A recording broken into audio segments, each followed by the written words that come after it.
Hi hello అండి, అందరికీ నమస్కారం అండి. ఇప్పుడిప్పుడే ఒక లేటెస్ట్ అప్డేట్ అయితే రావడం జరిగింది. రాష్ట్ర మహిళలకు గుడ్ న్యూస్. త్వరలోనే ప్రతి నెలకు 2500 జమ అంటూ ఒక లేటెస్ట్ అప్డేట్ అయితే రావడం జరిగింది. అయితే దీని గురించి పూర్తి సమాచారం మన ఈ వీడియోలో తెలుసుకుందాం. వీడియో ఎక్కడ స్కిప్ చేయకుండా చూసినట్లయితే అప్పుడే మనకి పూర్తి సమాచారం తెలుస్తుంది. ఇక లేట్ చేయకుండా వివరాల్లోకి వెళ్దాం ఫ్రెండ్స్ ఇప్పటి వరకు మన ఛానల్ అయితే సబ్స్క్రైబ్ చేసుకున్న వారు దయచేసి సబ్స్క్రైబ్ చేసుకోండి. అలాగే బెల్ బటన్ కూడా క్లిక్ చేసినట్టయితే నేను చేసే ప్రతి ఒక్క వీడియో మీకు ముందుగా నోటిఫికేషన్ రూపంలో రావడం జరుగుతుంది. ముఖ్యంగా వీడియో నచ్చితే లైక్ చేయండి ఫ్రెండ్స్. లైక్ చేయడం ద్వారా ఇంటిమేషన్ అనేది ఎంతోమందికి రీచ్ అవ్వడం జరుగుతుంది. ఇక లేట్ చేయకుండా వివరాల్లోకి వెళ్దాం ఫ్రెండ్స్.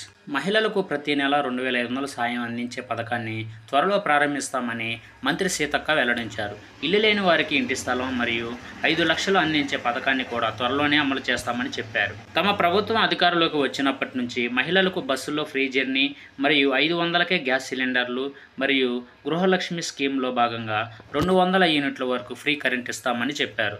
మహిళా శక్తి పథకం కింద స్వయం సహాయక సంఘాలకు వచ్చే 5 ఏళ్లలో 1,00,000 కోట్ల రుణాలను అందించాలని బ్యాంకులకు లక్ష్యాన్ని నిర్దేశించినట్లు తెలిపారు. ఇక మహిళలకు బ్యాంకులు ఇచ్చే లోన్లను సద్వినియోగం చేసుకుని ఆర్థికంగా ఎదగాలని పిలుపునిచ్చారు. ఎస్హెచ్జి బ్యాంకు లింకేజీ వార్షిక రుణ ప్రణాళికను మంత్రి సీతక్క విడుదల చేశారు. మహిళా సంఘాల విషయంలో బ్యాంకులు ప్రభుత్వం చెప్పిన లోన్లు ఇవ్వాలని, ఇంకా ఎక్కువ ఇవ్వాలని మంత్రి సూచించారు.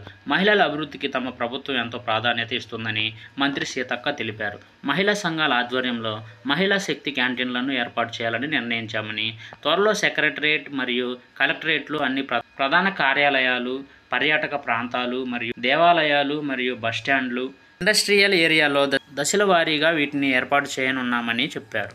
చూసారు కదా ఫ్రెండ్స్, ఈ అప్డేట్ కనుక మీకు నచ్చితే లైక్ చేయండి. మరెన్నో లేటెస్ట్ అప్డేట్స్ కోసం మన ఛానల్ అయితే సబ్స్క్రైబ్ చేసి ఫాలో అవ్వండి ఫ్రెండ్స్.